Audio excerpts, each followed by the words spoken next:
بسم اللہ الرحمن الرحیم۔ جو اکثر لوگ سوال کرتے ہیں زنا کی سزا کیا ہے اور اس سے ہونے والی اولاد کا کیا حکم ہے۔ اگر کوئی مسلمان زنا کرتا ہے تو اس کی کیا سزا ہے اسلام میں، اور زنا کرنے کے بعد اگر اس سے کوئی اولاد ہو جائے تو اس بچے کے لیے کیا حکم ہے۔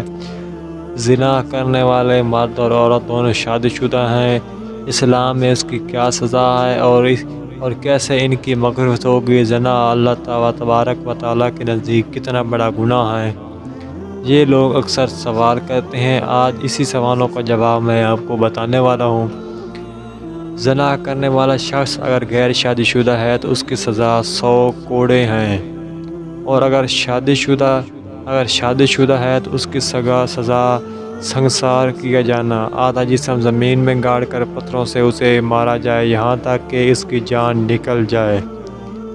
ایسی سزا کو حدود اللہ کہا جاتا ہے، جس کا جاری کرنا حاکم اسلام کا کام اور ذمہ داری ہے۔ حاکم اسلام یا اس کے نمائندے کے علاوہ دوسرا کوئی یہ سزا جاری نہیں کر سکتا۔ نیز حدود اللہ کو جاری کرنے کے لیے جرم کا قطعی طور پر بلا کسی تردد اور شبہ کے ثابت ہونا بھی ضروری ہے، جس کی تفصیل کتاب فقہ میں لکھی ہے۔ زنا کا شرعی ثبوت ہونے کے بعد زنا سے جو اولاد ہوگی اس کا نسب زانی سے ثابت نہ ہوگا، وہ والد الحرام قرار پائے گا۔ شادی شدہ مرد عورت کی سزا کے اوپر لکھی گئی اسلامی حکومت ہو اور حاکم اسلام سزا جاری کرتا ہے تو وہ اپنے علم پر نادم و شرمندہ ہو اور خود یا کر جرم کا اقرار کرے تاکہ سزا کے ذریعے گناہوں کی معافی ہو جائے۔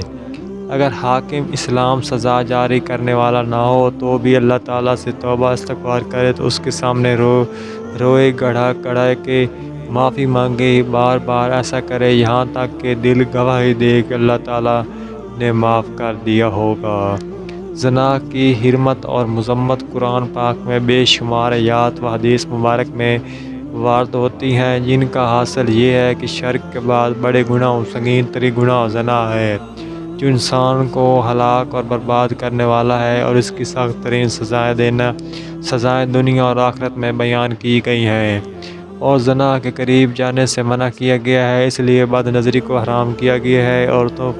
عورتوں پر پردہ واجب کیا گیا ہے، بلا ضرورت پردے کے ساتھ بھی باہر نکلنے سے انہیں منع کیا گیا ہے۔